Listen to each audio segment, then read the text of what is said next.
Capítulo 2. 6 princípios para nutrir a resiliência. Primeiro, ninguém será digno do pódio se não usar os fracassos para alcançá-lo. Segundo, ninguém será digno da maturidade se não usar suas incoerências para produzi-la. Terceiro, ninguém será digno da saúde psíquica se não usar suas crises, fobias, humor depressivo para destilá-la. Quarto, ninguém será digno da liberdade se não a considerar inviolável. Quinto, dar as costas para adversidades é a pior maneira para superá-las. Sexto, fazer a mesa redonda do eu para reunir nossos pedaços, manter nossa integridade, debater com nosso desespero, questionar nosso pessimismo e estabelecer estratégias de superação. Antes de ser publicado em dezenas de países e ter textos usados como referências em teses de pós-graduação, tive de encarar minha estupidez, reconhecer minha ignorância, lidar com rejeições e descréditos, enfrentar minhas derrotas. Sem resiliência, não teria sobrevivido. Como já relatei em diversas oportunidades, eu era desconcentrado, alienado, sem projeto de vida, um péssimo aluno. Tive de me reinventar. Após me tornar escritor no Brasil, enfrentei diversos outros percalços. Lembro-me de que, certa vez, bati a porta de uma das maiores editoras da Europa. Com o livro debaixo do braço, tentei adentrar o enorme edifício que era a sede da empresa. Não fui recebido nem pelo subeditor. Foi uma decepção. Não quiseram sequer analisar o livro. Era um simples anônimo apaixonado pelo mundo das ideias diante de um grande império. Senti-me humilhado e descobri que publicar em outras nações era uma tarefa dantesca. Mas ninguém será digno do êxito se não usar como alicerce seus fracassos. Pensei, não desisti. O tempo passou. Por incrível que pareça, 6 anos depois recebi uma ligação do presidente dessa mesma editora. Fiquei surpreso. O presidente disse que queria me ver urgentemente e comentou que, se eu não pudesse ir vê-lo, ele viria ao Brasil com sua equipe. Como não pude ir, ele veio. No almoço, o executivo mor dessa editora disse que me queria de qualquer maneira no quadro de seus autores. Lembrei-me da rejeição do passado e mais uma vez confirmei com humildade que a vida é cíclica. Montanhas e vales, invernos e primaveras se sucedem. A humilhação de hoje pode converter-se em glória amanhã.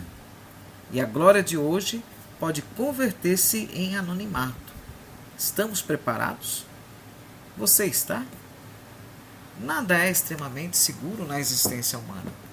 Se quisermos desenvolver resiliência, deveremos valorizar a vida muito mais do que o sucesso, os aplausos, o reconhecimento social.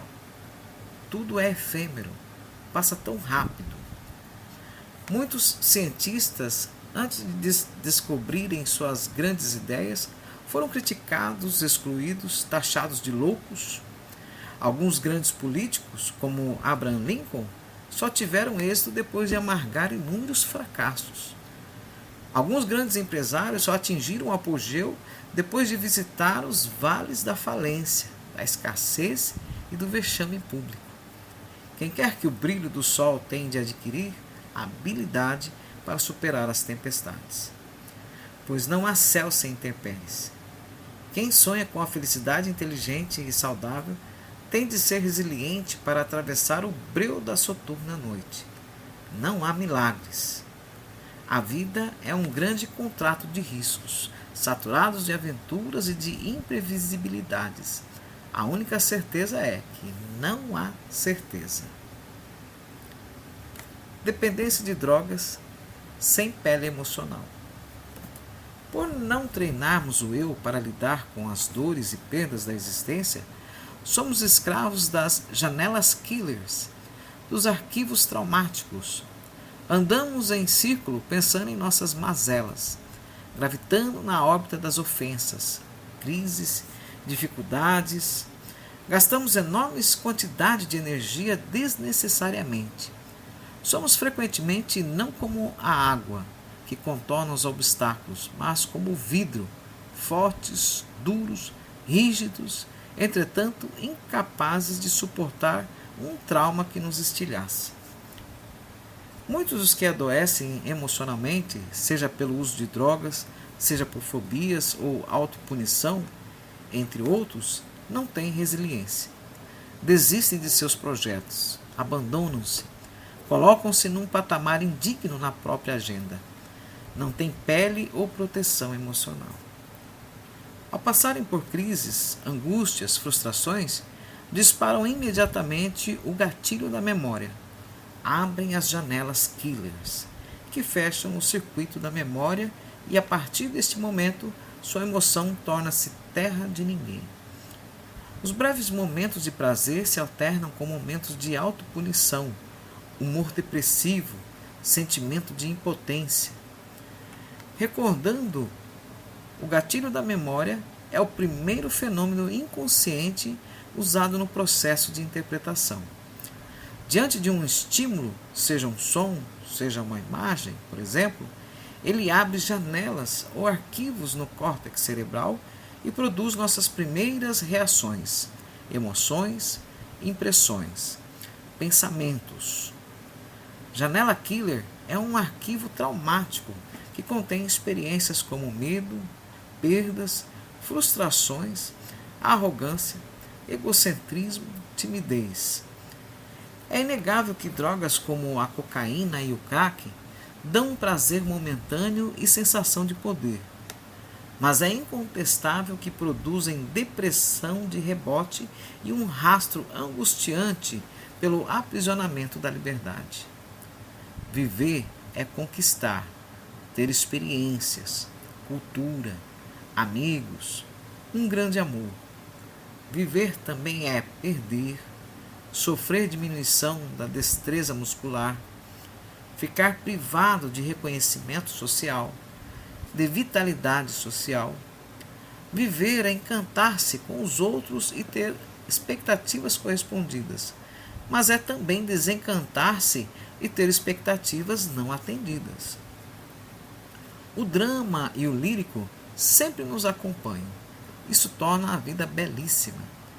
Quem decifrar a ferramenta da resiliência vai, ainda que sem ter consciência, construindo ao longo da vida centenas de janelas light em seu inconsciente. Essas janelas são arquivos saudáveis que dão sustentabilidade para a sua lucidez, ânimo, sensibilidade, sabedoria, tranquilidade, ousadia, criatividade, capacidade de pensar antes de reagir e de se colocar no lugar dos outros. Quem decifrar a ferramenta da resiliência, ainda que perca a vitalidade física, preservará a psíquica. Mesmo que os aplausos cessem, a vida continuará sendo um show no anonimato. Um material difícil de trabalhar. Uns trabalham a argila, outros o mármore, outros ainda peças para construir aparelhos. Mas poucos aprendem a trabalhar o material dos desapontamentos e das frustrações. Fomos treinados para ganhar, não para perder. Nada é tão belo quanto ter filhos. Nada é tão gostoso do que receber deles um abraço, um beijo, uma simples frase dizendo "eu te amo". Mas o tempo passa, a vida passa, e eles criam asas e percorrem outros ares. Entediados, os pais experimentam a síndrome do ninho vazio. Deram-se, amaram-se e se preocuparam tanto com eles, mas eles se foram. É preciso resiliência para vê-los partir. Às vezes eles não vão, ficam, mas deixam de ser uma fonte de alegria para os pais. Não formaram a personalidade como sonharam. Alguns passam a se drogar ou adquirem outros transtornos. Outros se tornam indiferentes. Outros ainda não aprendem a pensar no amanhã. É, porém, necessário deixar os filhos ter as próprias experiências, frustrar-se, quebrar a cara para adquirir resiliência. Caso contrário, viverão à sombra dos pais, repetindo erros, fomentando sua fragilidade. Devemos dar o melhor para os nossos filhos, mas não podemos querer que tenham nossa imagem e semelhança. Nós devemos recolher a pena e o papel e entregar-lhes, para que eles mesmos escrevam sua história. Superproteger os filhos e compensá-los com bens materiais para aliviar nossos conflitos promove o consumismo e destrói a resiliência. Um pai pode ter pouquíssimo tempo para os filhos, mas nunca deve tentar compensar sua falta de tempo com abundância de presentes. Muitos filhos só reconhecem a grandeza dos pais quando os próprios sofrimentos diminuem o seu heroísmo, quando batem asas de encontro às adversidades, quando decifram o código da resiliência.